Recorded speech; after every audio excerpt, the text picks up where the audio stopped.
na foli ni tantoli o be an yoro ka di Joliba TV News lajɛbaga bɛɛ lajɛlen ma Mali kɔnɔ Mali kɔ kan diɲɛ fantan naani an b'a fɔ aw bisimila musow ka gere jɛmu kan o kɛnɛ kan seli tɛmɛna sunkalo tɛmɛna alhamdulillah rabbil alamin ay ɲɔgɔn sɔrɔ bile tuguni gɛrɛn kɔnɔ an na kan ma nɔgɔ bi dɛ an ka bi baro bɛna boli fɛn min kan o de ye furu joona ye kɔn ka furu n'o ye mariage précoce ye ni den kɔnna ka furu a bɛ se ka mun degun de se a ma n'a fɔra ka kɔn ka furu ka sɔrɔ farisogo ma se hakili ma se furu ma de ko don si fana ma se furu ma mɔgɔninfin kelen o kelen i ka jamana mago bɛ i la donc furu tɛ kojugu ye mais ka furu kɔn ka kɛ den musomanin bolo a bɛ se ka degun jumɛn lase a ma jamana kɔnɔ sigidaw yɛrɛ la kabila yɛrɛ la den yɛrɛ ka hadamadenya la hali a bɛna den minnu yɛrɛ fana sɔrɔ yɔrɔ n'a fɔra muso i ko du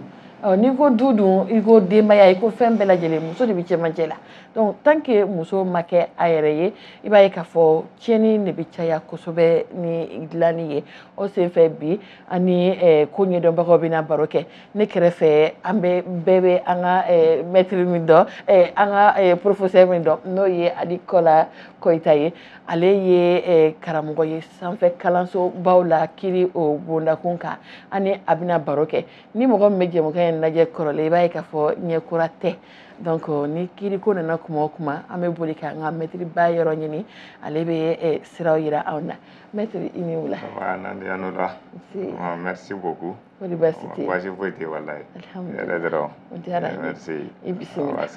Merci. Ayiwa o bɔlen kɔfɛ a la maître bɔlen kɔfɛ a la Mali kɔnɔ yan nɔ n'i ye den fɔ dɔrɔn n'i ma ba fɔ i ma foyi fɔ i ma tila donc n'i ko den i ko muso i ko du i ko muso i ko kin i ko diɲɛ yɔrɔ yɔrɔ i ko muso o senfɛ anw ka muso jɛkulu misɛnmanin fɛn fɛn bɛ Mali la yan o bɛɛ faralen don ɲɔgɔn kan ka kɛ jɛkulu belebeleba ye n'a bɛ wele ko kafo a ye maa bila ka na bi ko kana kuma u yɛrɛ denw ka kungo la madame Dumbuya i ni wula. Nse a ni wula. Kɔri baasi tɛ. Alhamdulillah somɔgɔw bɛ di. Baasi foyi. Nse.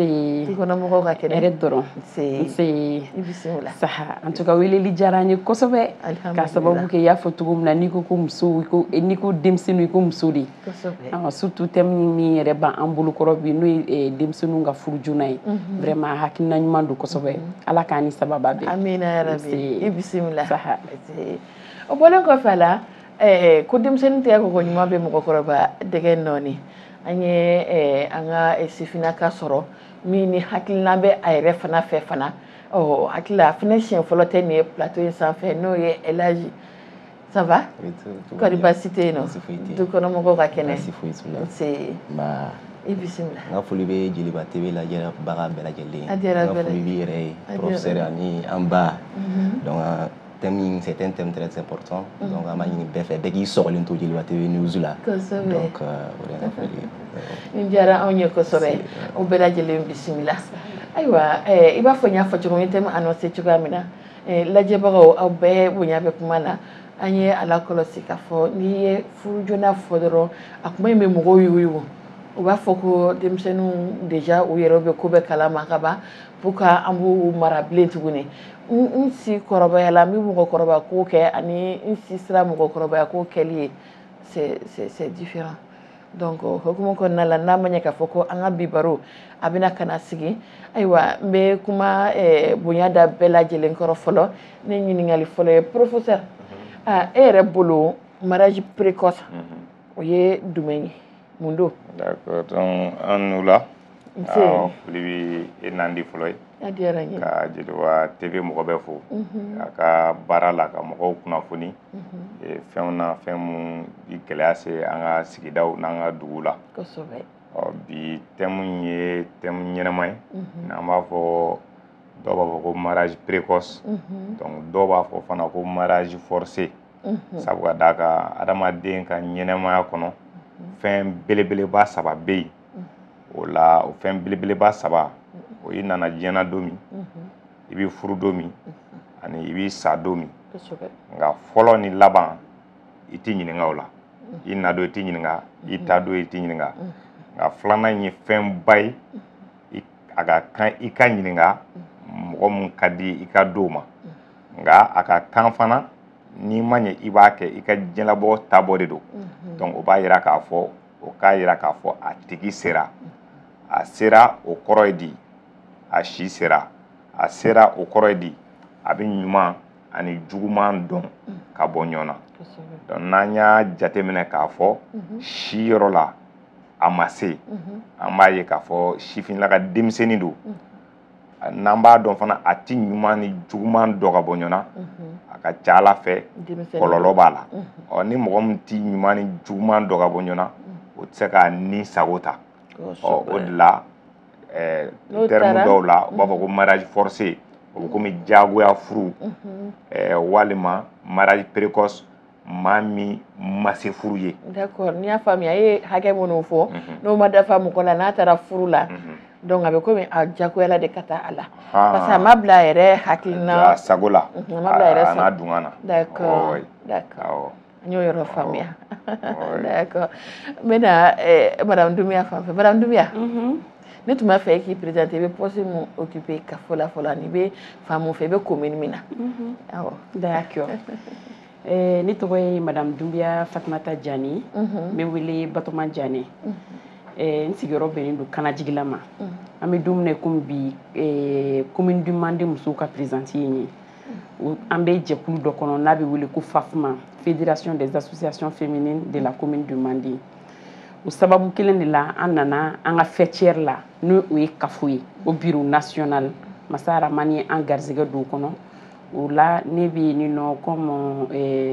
chargé au renforcement des capacités donc ne bɛ kafo bureau national la en tant que chargé des renforcements des capacités ne bɛ yen nɔ o canal de kɔnɔ awɔ o diyara n ye n bɛ ɲininkali kelen sɛmɛ e la e yɛrɛ fɛ e bolo mariage précoce o bɛ se ka kɔrɔ jumɛn di ni dɔ wɛrɛ b'i bolo ka fara professeur ka kuma o kan. D'accord professeur ye min fɔ a ye a bɛɛ fɔ pratiquement Koyita n'o ye ne yɛrɛ denkɛ ye parce que Koyitalakaw ye Jarelakaw den de ye ok donc mariage précoce tɛ dɔwɛrɛ ye ka o ye furu joona de ka denmisɛnnin furu ka sɔrɔ a bɛ funankɛniya la ka sɔrɔ a si ma se donc ne ye mariage précoce kɛ o de ye. D'accord d'accord n y'a faamuya denmisɛnnin ka furu ka sɔrɔ a ma se furu ye kosɛbɛ d'accord d'accord an y'o yɔrɔ faamuya Elhadji alors mariage précoce tɛ dɔwɛrɛ ye i n'a fɔ o y'a fɔ cogo min c'est à dire ka maa don furu la ka sɔrɔ a ma san 18 bɔ an ka sariya gafew b'a fɔ cogo min na o de ye mariage précoce ye a bɛ se ka kɛ maa jumɛn ye cɛ b'o la muso b'o la donc muso dɔrɔn tɛ mariage précoce ye cɛ concerné don muso concerné don donc ni fila fɛn fɛn mana don furu la ka sɔrɔ a ma san 18 bɔ sariya gafew b'a fɔ cogo min na donc o de ye mariage précoce ye. D'accord voilà d'accord n ye o yɔrɔ faamuya sisan halisa n bɛ to ni ɲininkaliw ye professeur a sababu ye jumɛn ye. mariage précoce sababu awɔ kun jumɛn na a bɛ kɛ donc parce que n'i y'a ye an bɛ kuma la a bɛ ka kɛ de kun jumɛn la a bɛ kɛ n'i y'a mɛn jamana jamanadenw don bon an bɛ jamana mun kɔnɔ diinɛ fariya jɔyɔrɔ ka bɔ a la kosɛbɛ siyaw fana ka ca a la kosɛbɛ siya bɛɛ n'i ka laada ani ka tabiya an b'a ye lawale la fɛn mun kun don a fɛn mun kɛlen don kosɛbɛ farafinna yan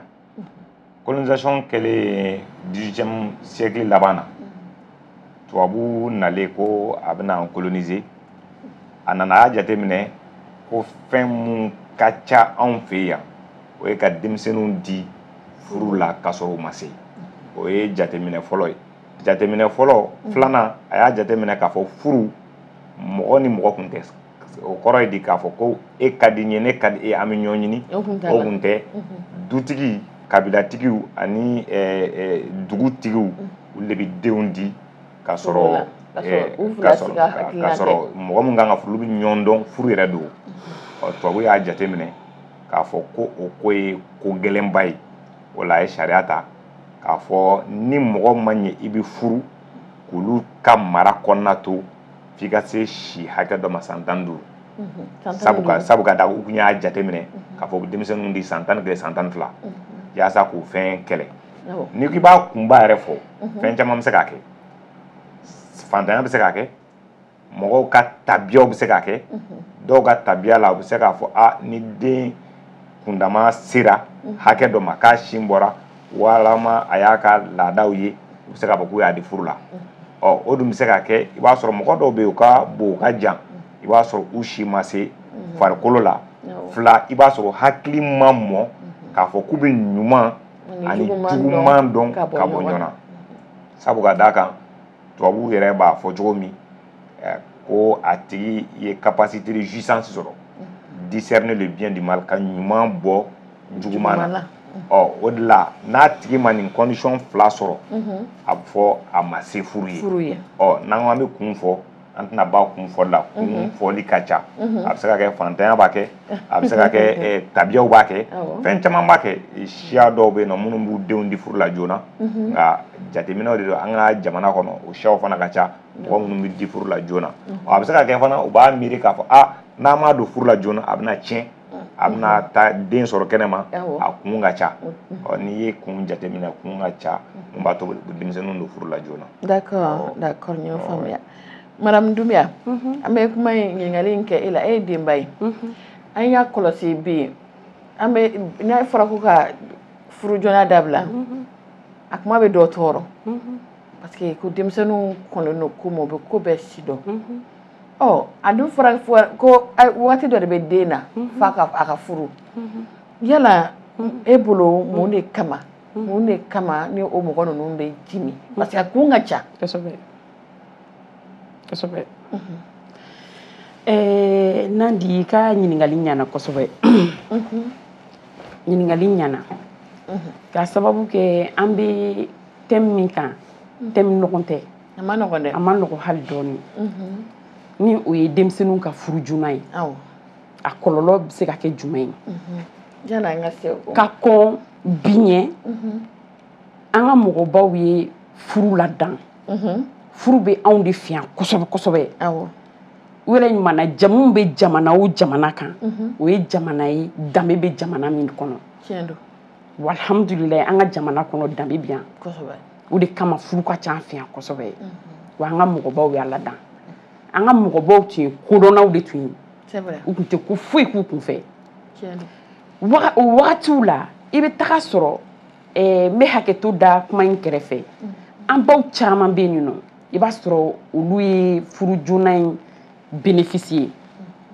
u caman furula ka sɔrɔ u si ma se san 18 ma bon alhamdulillah o furu kɔnɔ fana u ye den barikamaw sɔrɔ bolo bɛ se ka ɲɛsin den minnu ma. Tiɲɛ don. Mais o wagatiw fana tun na o denbaya taabolo ni bi denbaya taabolo tɛ kelen ye parce que o wagati la c'était la grande famille ni denmisɛnnin furula ka na ka sɔrɔ a si ma se a ka ca Ala fɛ a bɛna bila buramuso de kan i bɛ taga sɔrɔ buramuso caman bɛ du kɔnɔ mamusow bɛ du kɔnɔ mɔkɛw bɛ du kɔnɔ responsable yɛrɛ bɛ du la fiyewu an ka grande famille kɔnɔ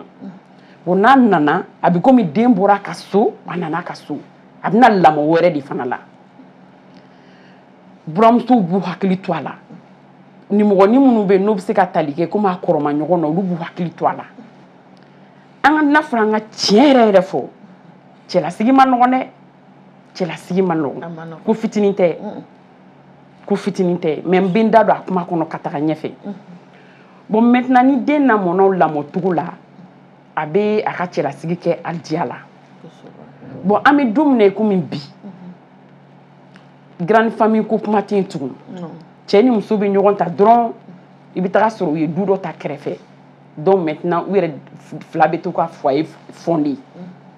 bon n'o kɛra o de ye problème ye a bɛ fɔ o de ma ko de catastrophe dan yɛrɛ a ka ca Ala fɛ an bɛ mariage précoce fɔ yɔrɔ min na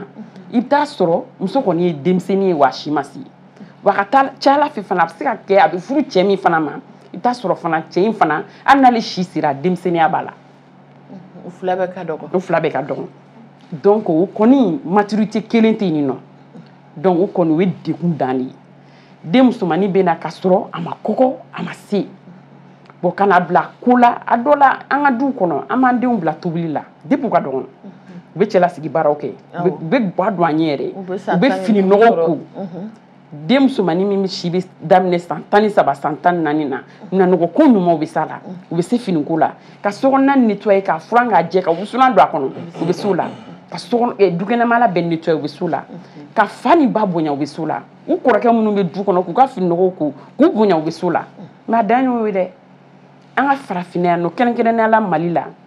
an taabolo tɛ k'an denmuso la sigi k'a fɔ ko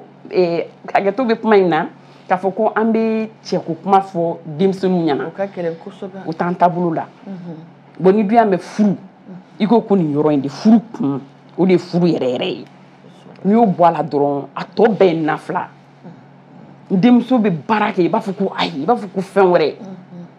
mais furu kun n'a tɛ s'o la k'o tɔpɔtɔ ka ɲa a cɛ bolo ani fu bɛɛ ka kan a cɛ bolo ani fu bɛɛ ka kan bon cɛ in dun fana ye denmisɛnnin ye bon o yɔrɔ la ne bɛ welewele da kan bila ka taa an denmansaw bɛɛ yɔrɔ musomanin ni ladonko ɲuman ka kan cogo min na n'o ye ka éducation ɲuman inculquer musomanin kunna cogo min a kan ka kɛ cɛmaninw fana kunna ten c'est très important ka sababu kɛ cɛmaninw b'a ye du kɔnɔ fa de ye responsable ye bon maintenant olu dun si hakɛyanin bɛ yɔrɔ min na olu yɛrɛ hakili la k'a fɔ responsabilité ye fɛn min ye o de ye ka fanga yira ka force yira ka sɔrɔ u bɛ ɲinɛ min kɔ malgré que fa ye responsable ye fɛn dɔw bɛ nin nɔ u b'o to an musow ye peut-être a dɔ la o tɛ k'olu ɲɛna kɛnɛma bon olu t'o yɔrɔw bɛɛ dɔn u t'a dogodogo ɲɛ bɛɛ dɔn bon olu bɛ na denmusomanin fanga dɔw yira a la fanga in bɛɛ tɛ kɛ komi bugɔli u b'a yira olu de ye dutigi ye donc ne tɛ sɔn nin ma ne fa ma sɔn nin ma ne yɛrɛ tɛ sɔn nin ma peut-être ale bɛ fɛn dɔ kɛ k'a exagérer ka tɛmɛ hali fa yɛrɛ ta kan bon maintenant den musomanin dun nana a bɛ se ka tɔ ninnu maîtriser mais a tɛ se ka fɛn min maîtriser dɛ o ye nin yɔrɔ in de bon ni dun ko furu i ko furu kun yɛrɛ bon maintenant furu kun dun fana tɛ se ka tɔpɔtɔ abada psychologiquement ni hakili ma sigi a ɲuman yɛrɛ la ni défaillance nin kɛra hakiliko la dɔrɔn a ka ca Ala fɛ a bɛ tali kɛ muso ka féminité yɛrɛ kɔnɔna la bon n'o kɛra problème ye dɔrɔn i b'a jateminɛ o kamalennin masinɛw n'o de ye furuden a b'i ban furumuso la k'a sababu kɛ ko défaut dɔ b'a la dekun dɔ b'a la a ka musoya dɔ bɛ yen o ma dafa a bɛ taa ɲini kɛnɛma n'Ala ma jigin o bɛ kɛ kɛnɛma bɔlikɛla ye o bɛ taa don manamana ko sira sugu bɛɛ dɔ fɛ a dɔw yɛrɛ i bɛ taa sɔrɔ yan'u ka muso furu u tun tɛ manamana ko minnu kɛ muso ka nin dekun in kama ale bɛ bɔ ka taa ɲɛɲini a bɛ na k'a yira muso yɛrɛ fana la wa i bɛ nin cogo de la ne bɛ ka taa n b'a taa dogo quoi awɔ i bɛ taa n tɔ de c'est pourquoi ne bɛ taa nin na kɛnɛma d'accord donc ni ne y'i ka kuma faamuya fo den ka se furu de ma fɔlɔ ka bila musoya minɛn kɔnɔ a ka sɔrɔ ka furu d'accord donc ani musomanin ka kunbaya a ka kunbaya a ka se n'a sera fana an ka fɔlɔfɔlɔ tabiya dɔw kunna i tun b'a ye den mansa yɛrɛ tɛ den lasigi ka kuma n'a ye ayi o tɛ kɛ hali bi yɛrɛ c'est très rare bon n b'a fɛ ka min fɔ nin yɔrɔ la tout simplement ce qui veut dire que i bɛ taa sɔrɔ den tɛnɛmuso ou bien den mamuso ou bien muso ba yɛrɛ terimuso dɔ bɛ yen nɔ a bɛ den bila ka tugu fɛ yen nɔ a bɛ tɛ karisa yɛrɛ la diyaɲa ye dɛ ayi a b'a bilali min kɛ ka taa fɛ yen nɔ o de b'a la sigi ka kuma n'a ye musoya taabolo kɔnɔna la a bɛ kɛ tan de a bɛ kɛ tan k'a ɲɛfɔ ye ka ɲa k'a hakili la kɔgɔ mais bi bi in na an den caman bɛ furu ka taga i ka sɔrɔ kelen ma fɔ a caman ye u tɛ foyi kalama la bon n'olu taara u cɛlasigi la walahi u bɛ taa fɛn min sɔrɔ u ɲɛ o ye ka taa u ka kunkɔrɔdonna ka taa ɲɛji fɛ d'accord an ye o yɔrɔ faamuya bon sur ça problème yɛrɛ min na comme ça denw bɛ komi olu yɛrɛ ka teli u ka teli kow ma quoi u yɛrɛ de bɛ u yɛrɛ dɛmɛ ni réseaux sociaux ni téléphone ko très bien ne y'i ka kuma faamuya hali n'i ye denmusomanin fitinin furu i ka kuma bɛ min yira f'a ka sɔrɔ k'a to mɔgɔ kɛrɛfɛ min bɛ se k'a fɔ na yan fɛ taa yan fɛ o tɛ yan o don en même temps ni furudon fana bɛna na se an bɛ maɲanbaga ta k'a bila an denw kunna maɲanbaga tɛ dɔwɛrɛ o mɔgɔ min bɛ ɲa i ma i ɲabaga de don mais ɲabaga kɔrɔ tɛ dɔwɛrɛ foyi ye nin kɔ d'accord donc maintenant a y'a lamɔ ka se niveau min na o donni kama fana ale bɛna a b'a ta fara kan k'a kun cɛ bon i ye réseau ko min fana fɔ an bɛ diɲɛ laban tile min na komi bi o fana y'a dama ko wɛrɛ de ye an bɛna tila ka se o yɔrɔ ninnu ma parce que kuma in ka bon kosɛbɛ donc o senfɛ furu joona ko in na an wulila ka se kɛnɛya tigilamɔgɔw ma ka u ɲininka yala ni den musomanin kɔnna ka furu degun min bɛ se ka sɔrɔ a kɔnɔ parce que sujet in ka gɛlɛn kosɛbɛ n'i y'a fɔ dɔrɔn mɔgɔw bɛ dimi diinɛtigiw ma faamuya minnu ka laadaw de don olu caman ma faamuya n bɛna Elhaji fan fɛ Elhaji e yɛrɛ bolo pourquoi mariage précoce bɛ kɛ bon mariage précoce cause ka ca bon n'a jateminɛ k'a la an bɛ jamana min kɔnɔ n'o ye Mali ye laada ani diinɛ de kɛlen ka san sɔrɔ ka tɛmɛ an ka sariya ninnu kan n'i y'o laada ta k'a lajɛ a bɛ kɛ kun caman kosɔn parce que fɔlɔ la an fa n'an baw a ka hakɛto bɛ kuma na olu dira ɲɔgɔn ma o cogo in de la u dira ɲɔgɔn ma si tun tɛ foyi dɔn u denmisɛnninlama pour que u ka kɔrɔ ɲɔgɔn bolo u ka ɲɔgɔn dɔn o ye kun dɔ ye kun dɔ ye jumɛn ye c'est à dire muso ale ka se ka lamɔ a furucɛ fɛ furuso kɔnɔna na donc n'i y'o ta k'a lajɛ o ye laada ta ye maintenant diinɛ mɔgɔw olu fana b'a fɔ ko furu joona ka ɲi ko parce que kira ka taa na sallallahu alaihi wa sallam a tun bɛ kɛ donc a tun bɛ kɛ a bɛ muso permettre a bɛ don musoya kɔnɔna na joona mais olu la olu tun ye fɔlɔ ko ye an bɛ don min na i n'a fɔ bi le monde évolue et on doit évoluer avec donc o la technologie bɛ yen fɛn wɛrɛw bɛ yen donc mɔgɔw fana hakili yɛlɛmana donc ni i ye denmisɛnnin don furu la a denmisɛnninlama non seulement si ma se hakili ma se est-ce que denmisɛnnin ale bɛ se ka furuso sigi kɛ wa est-ce que a bɛ se ka foyer fonder wa est-ce que a bɛ se ka cɛ somɔgɔw ladon wa i n'a fɔ kan ka ladon cogo min na wa donc o bɛɛ b'a to o bɛɛ cause min bɛ se k'a to ni kɔlɔlɔ bɛ nin mariage précoce ninnu na donc a kɔlɔlɔ ka ca a cause ba de b'a la donc pauvreté fana b'a la i n'a fɔ professeur y'a fɔ cogo min fantanya b'a la donc dɔw b'a kɛ fantanya kama pour que den ka furu joona a dɔw la u bɛ se ka kɛ u dɛsɛ den balo kɔrɔ maintenant u b'a don furu la pour que a da ka bɔ u da la donc o fana cause ye nin bɛɛ bɛ kɛ furu in kama dɔw fana b'a kɛ nata kosɔn waritigi dɔ bɛ yen a bɔra n denmuso nɔfɛ a ma se mais n yɛrɛ b'a dɔn a ma se mais n b'a d'a ma o nata kosɔn donc nin bɛɛ ye mariage précoce causew ye cause ka ca kojugu donc bakuruba la donc il le faut d'accord n y'a faamuya professeur ko ka den di fantanya kama ne ma nin yɔrɔ in faamu dɛ k'a bɛ e de kuma in kun fɔlɔ fɔ ne b'a fɛ ka walawalali dɔɔnin kɛ o la ka i den di fantanya kama o feereli don wa furu de don wali singali de don bari ne m'a faamuya i ye ɲininkali kɛ ko a kun awɔ ko an bɛ jamana min kɔnɔ jamanaba don wa kun fana ka ca awɔ ni n ko kun ka ca i ye dɔw fɔ mais nin yɔrɔ in de ye kunkolo sɛgɛn dɔɔnin kun ka ca an b'a dɔn siya dɔw bɛ yen olu bɛ denw di furu la joona i b'a fɔ anw yɛrɛ fɛ yen jɔgɔramaw fɛ yen marakaw fɛ yen kɔrɔbɔrɔw fɛ yen mɔgɔw bɛ di joona fulaw fɛ yen u ka laadaw don depuis lawale donc o kɛra jogo ye fɛn min hali ni diɲɛ taara ɲɛfɛ i b'a sɔrɔ hali sini i b'a sɔrɔ o réalité b'u fɛ yen o bɛ se ka kɛ a kun dɔ ye sisan professeur n bɛ ka kuma tigɛ n bɛna ɲininkali bila kɔnɔ e ka baro ka di ne ye parce que i bɛ yɔrɔw dayɛlɛ sisan an bɛna bɔ professeura kɔnɔ dɔɔnin e ye jɔkɔrɔmɛ ye mun de kosɔn a b'o den fitininw kɔn ka furu n'a fɔra ko jɔkɔrɔmɛ den fitinin furu la ne bɛ to ka miiri de n ko bɛ se ka kɛ cogo di de munna b'a kɛ u ka tabiya don depuis lawale anw y'a sɔrɔ yen i b'a sɔrɔ mɔgɔw bɛ furu i yɛrɛ b'a ye denmisɛnninw bɛ furu san 12 san 13 u bɛ furu depuis lawale bon tabiya mun don an nan'a sɔrɔ yen mais k'a fɔ nin kun jɔnjɔn kelen de b'a la n bɔra ka kun minnu f'i ye a bɛ se ka kɛ dɔw b'a fɔ n'an ye den bila diɲɛ taara cogo min a kana na tiɲɛ kelen dɔw bɛ yen u b'a fɔ an ka tabiya la ni den ye kɛnɛma den wolo kumasulu don an ka tabiya la yanni a ka se o ma an k'a di cɛ ma a ka kɔn ka furu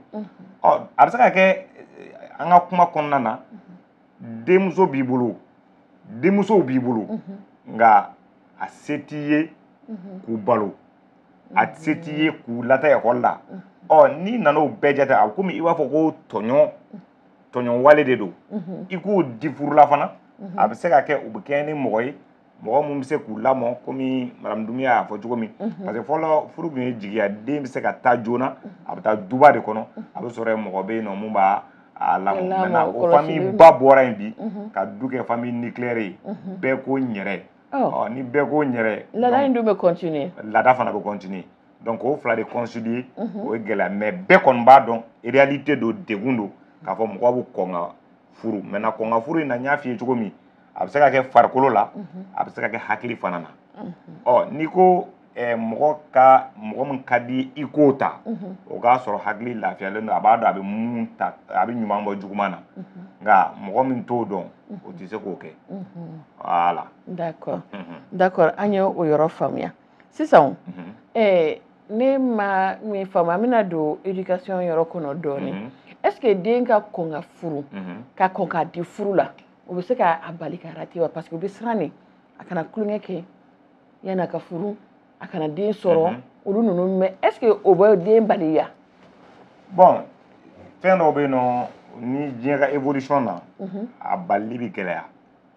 mais an ka kuma kɔnɔna na Laji y'a fɔ ko an bɛ jamana min kɔnɔ diinɛ de fanga ka bon ani laadalako n'i y'a jateminɛ i b'a sɔrɔ kami Mali y'a ka yɛrɛma hɔrɔnya ta sariya fɛn fɛn dilanna u ma sariya ta k'a fɔ an ka diɲɛ évolution lajɛ mais o ye sariya ta u b'a fɔ an hakili to diinɛ ani laadalako la bon o de b'a to hali yaasa ka si di pour que furu ka siri an b'a jateminɛ k'a fɔ mɔgɔ yɛrɛ min bɛ sariya dilan o ye furu joona daga mariage précoce légalisé mun na u b'a fɔ an ka sariya gafe mun ye code des personnes ye ko yaasa i ka furu condition de poselen don condition o bɛ se k'a jira k'a fɔ i tɛ se ka furu ni o tɛ ko si cɛ ni muso cɛ san 18 muso san 16 an b'a ye k'a fɔ Mali sariya yɛrɛ la yaasa i ka kɛ maakɔrɔba yɛrɛ ye san joli don san 18 ni e y'a daga ko mɔgɔ ka furu san 16 alors que i y'a fɔ sariya wɛrɛ la ko yaasa a tɛ kɛ maakɔrɔba ye san 18 kuma ye ɲɔgɔn sɔsɔ dɛ hali dɔw yɛrɛ san 20 yɛrɛ hakili ma na kuma ye ɲɔgɔn sɔsɔ voilà nka je crois que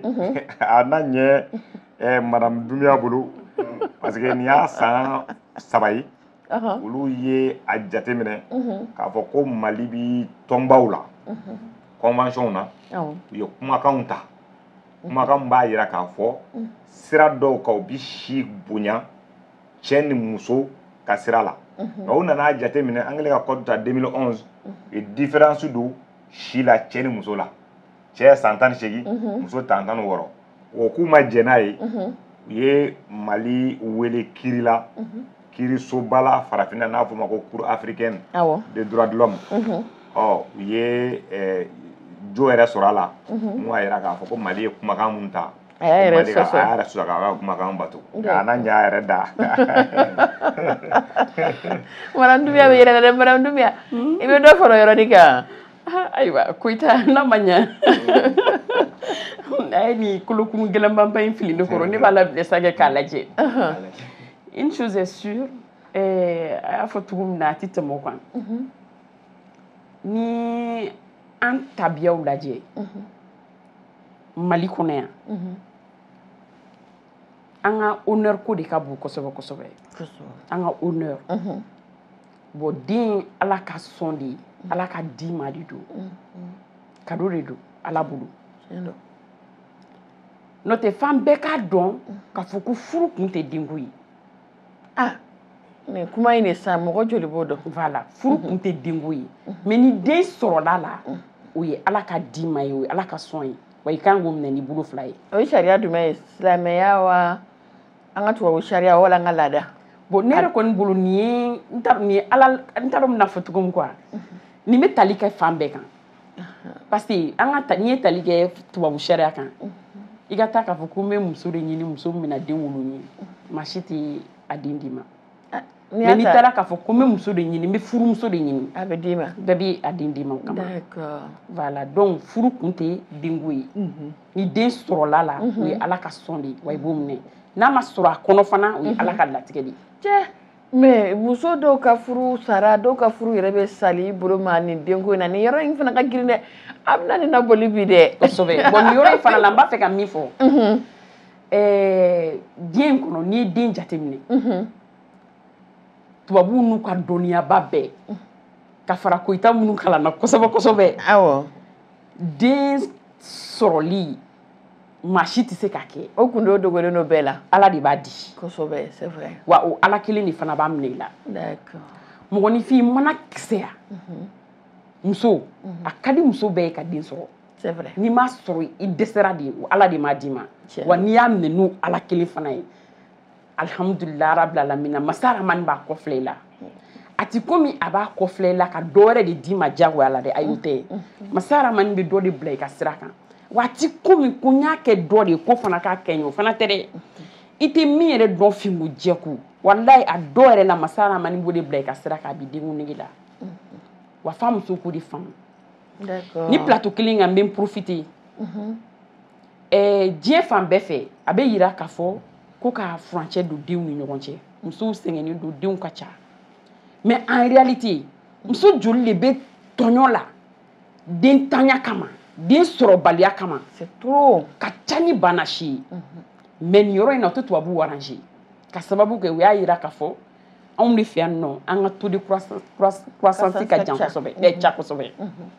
mais en réalité ni muso bɛ sɛgɛnla kosɛbɛ denko la kɛra farafinna a kɛra hali farajɛla ye o comme olu ka technologie avancée don kosɛbɛ ka tɛmɛ an taw kan o ye musow ye ala ma bange nɔgɔya muso minnu ye ne b'a ɲini nin kɛnɛ kan masa rahamani ka den nɔgɔya wolomuso bɛɛ lajɛlen ye ya rabi ma ala k'o k'a ka alaya bonya kosɛbɛ ala k'o k'a rasulu kan kosɛbɛ kisi nɛma ba ye sallallahu alaihi wasallam n bɛ tila ka n profiter plateau kelen fana kan k'a yira muso bɛɛ lajɛlen na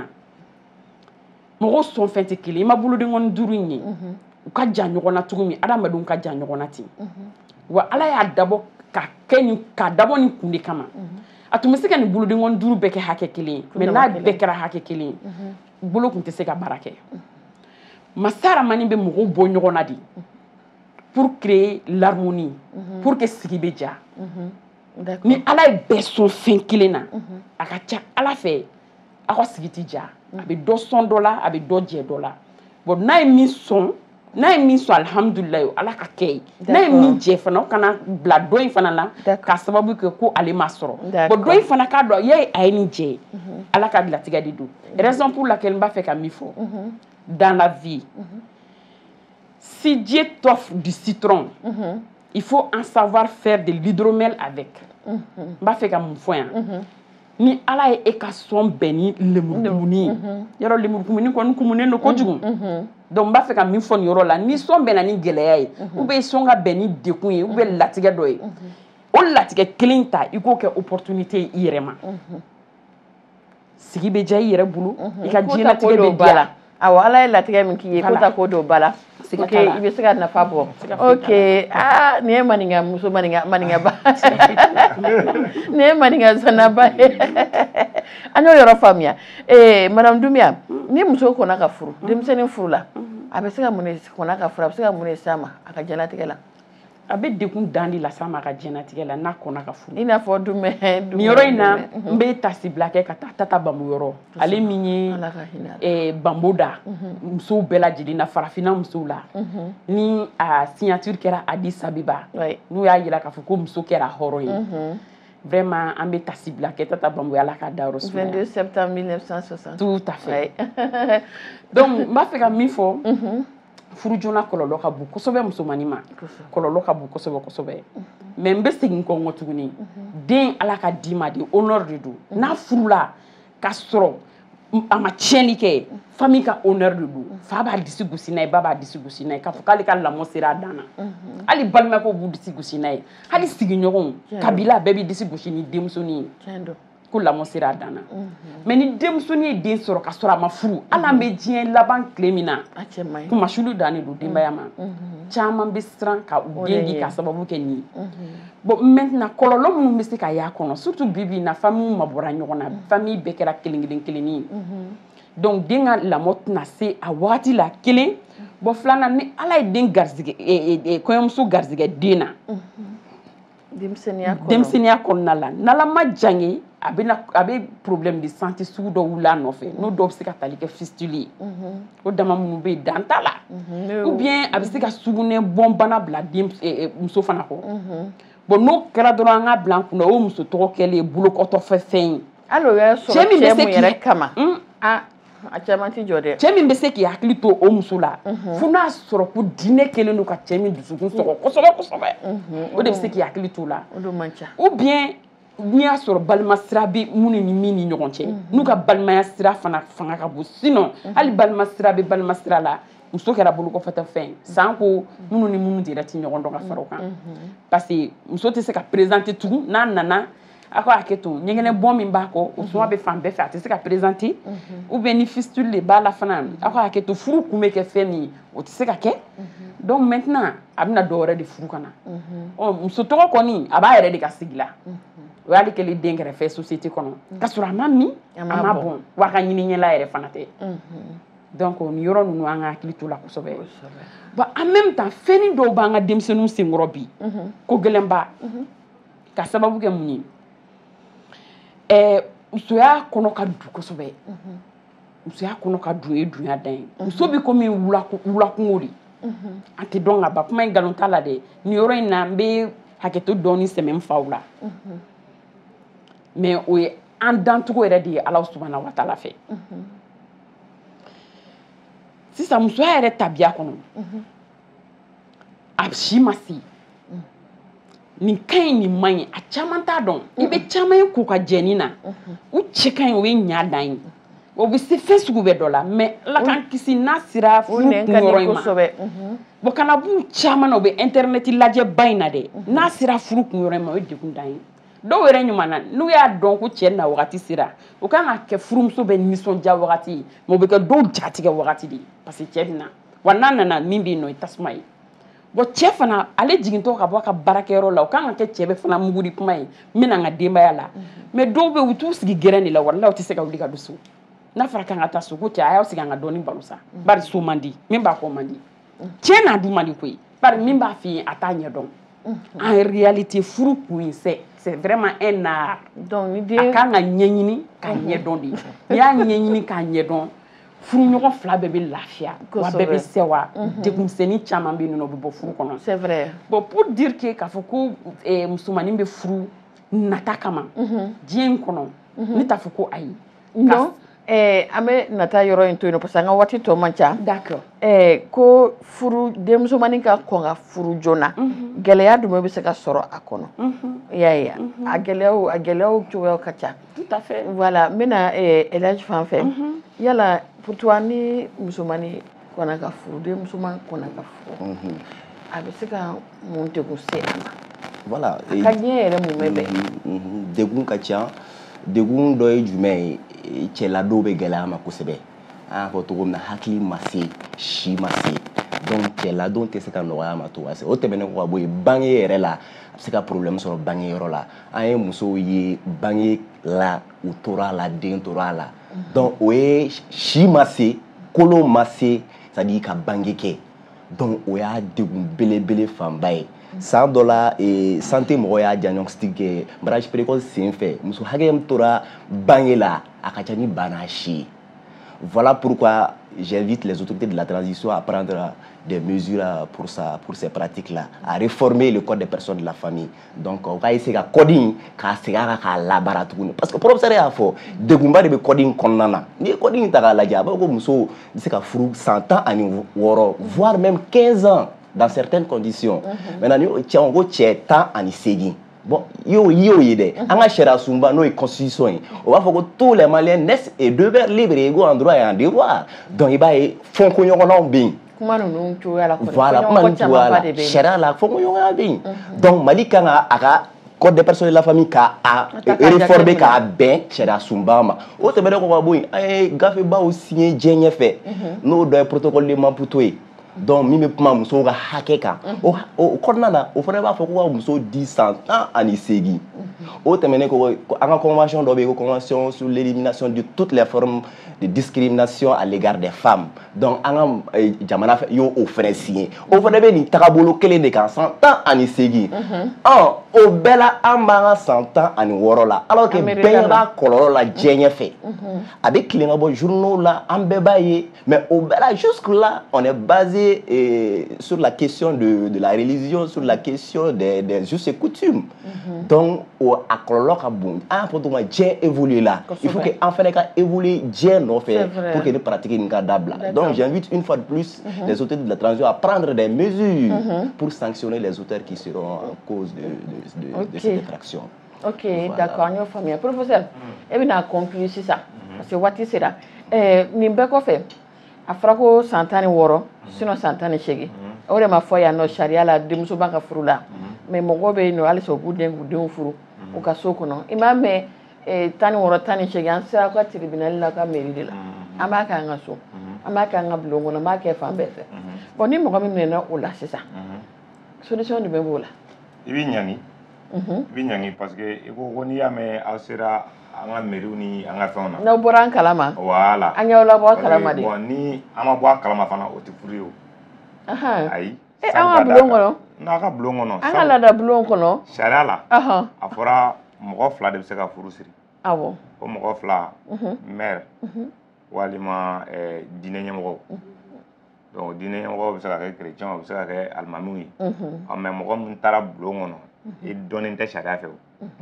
o ko furu man ɲi an ka laadatigiw bɛ yen koyi an ka laadatigiw mais ni a fɔra ko walima maire walima diinɛ ɲɛmɔgɔ o b'a jira k'a fɔ sariya ye mɔgɔ de jira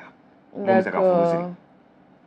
maintenant an ye san 16 yɛrɛ mun fɔ a fɔra ko ni kojugu dɔw kɛra kojugu ye mun ye a bɛ komi denmisɛnnin san 15 ni dɔ bɛnn'a kan mɔgɔ min bɛnn'a kan o ka tila k'a fɔ k'a b'a furu yaasa ko kojugu fana datugu o bɛ se ka kɛ misali ye sigida ɲɛmɔgɔ mun bɛ se ka kɛ préfet ninnu olu bɛ se ka sɔn ka den di furu la u b'a fɔ o ma ko dispense mais n'an y'a jate minɛ maire yɛrɛ mun ni si ma se ale kan k'a sɛgɛsɛgɛ ni si ma se ni a ye furu siri ale bɛ ɲangi sariya fɛ foyi ma nɔgɔn donc o b'a jira k'a fɔ mɔgɔ min yɛrɛ yiralen don sariya fɛ m'o kan ka furu siri o kan k'a sɛgɛsɛgɛ o kan k'a sɛgɛsɛgɛ ko 2 de la ko fɔlɔ si mɔgɔ minnu bɛ furu k'a lajɛ ni cɛ a sera san 18 ma 2 ni muso sera san 16 ma 2nan ye jumɛn ye mɔgɔ min n'a si ma se furu ye komi an ye kojugu min fɔ sisan o n'a ɲɔgɔnnaw a bangebaaw hakilina de bɛ di a place la sabu ka d'a kan mɔgɔ man ka furu ka sɔrɔ maire walima diinɛmɔgɔ min ɲininka est ce que i jɛnna ka don furu la o de la n ka kuma daminɛ na n y'a fɔ ko adamaden ka donba 3 de bɛ yen i na don i t'i ɲininka i ta don i t'i ɲininka nka i furu don min i kan ka ɲininka n'i ma ɲininka o la a kɛra diyagoya furu ye walima furu bon hali o la yɛrɛ a dɔw yɛrɛ la yɛrɛ o b'a tigi nɛgɛ n'i taara a bɛ nin san ka d'i ma an bɛ don a hakili kɔnɔ dɔw bɛ menacer yɛrɛ n'i ma sɔn i fa bɛ n gɛn dɛ o n'a a ɲɔgɔnna o bɛɛ diyagoya de ye o awɔ n'i ma sɔn b'i haramu n'i ma sɔn min k'i la e bi sɔn o hakilina mun na i dun ka kɛ Laji ye kuma dɔ fɔ a kɔni fɔ ka di nu don an b'a fɔ k'a kɛ man di a dun ka kɛ o de nafa b'o de la a kɛ man di mun na an bɛ jamana minnu kɔnɔ sariyaw dabɔn bɛ a bɛ boli mɔgɔw de kan n'an k'a bɛ boli mɔgɔw kan a bɛ boli mɔgɔ minnu kan olu tabiya 100 o 100 95 ye diinɛ de ye tubabu nana colonisation na marifa de tun b'a bolo ani kanon a ma se k'a yɛlɛma a ye bagabaga kɛ ka dɛsɛ pewu a laban ko a y'a lajɛ tubabu ka sariya a n'a ka diinɛ sariya a y'a lajɛ ni mun ka di a b'o ta nka n'i ye tubabu ta u bɛ nationalité française d'i ma o bɛɛ la o n'a avantage bɛɛ mɔgɔ tɔw bɛ ko kɔrɔ o de la a fɔ ka di a kɛ man nɔgɔ dɛ dɔɔnin don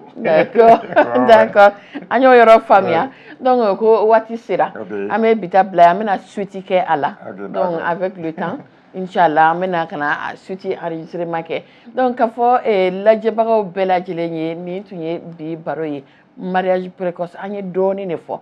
a ma ban dɛ ni Ala sɔnn'a ma bari fo an ka détails di détails camanbaw di surtout muso yɛrɛ ka émancipation n'a ka autonomisation kan parce que diɲɛ bɛ taa yɔrɔ min na komi bi fo bɛɛ ka dɔɔnin dɔɔnin kɛ i yɛrɛ n'i dun man kɛnɛ dun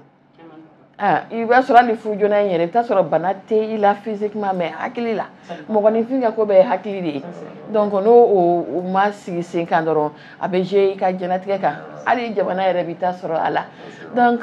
nin tun ye bi ta ye an bɛ aw bɛɛ lajɛlen fo dan tɛ foli min na k'a fɔ ko k'an bɛn don wɛrɛ inchallah an bɛ ɲɔgɔn sɔrɔ yan nɔ aw k'an bɛn